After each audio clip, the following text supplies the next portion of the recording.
Though John does not give our friend a name, Christ did by making her an example of what happens when Christ speaks and one listens. Samaritan will never be a bad word again.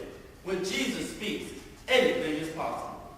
Accepting Christ and obedience to Christ makes not only her, but all who receive God's wisdom from her, royal and powerful.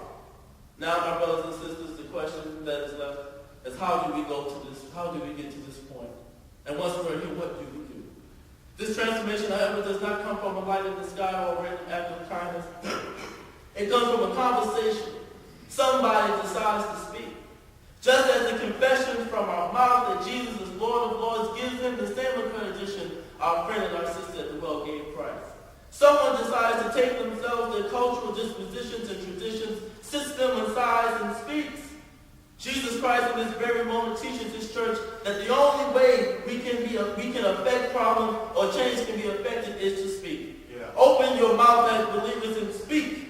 As we come out of our Epiphany season, which means Christ manifested on the three wise men's confession that Jesus Christ is the Christ, shows us that it's not only time to manifest Christ to ourselves, but also to others who may need a renewal of faith, a deliverance from their issues, or simply need to proclaim the name of Christ because it is the right thing to do. This is the time, and the time is now. In this 2010 year, it is my belief that Christians must be preached, Christ must be preached, sought after, and proclaimed, because something is happening to our ethical and moral values. The people of God must not be afraid to be frogs like Jesus was.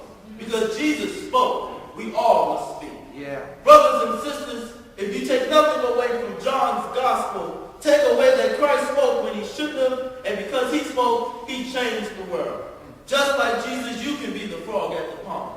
I don't know about you, but I'm going to be like the frog, and I'm going to speak to the healthcare crisis that has left our children sick, and both children and adult deceased.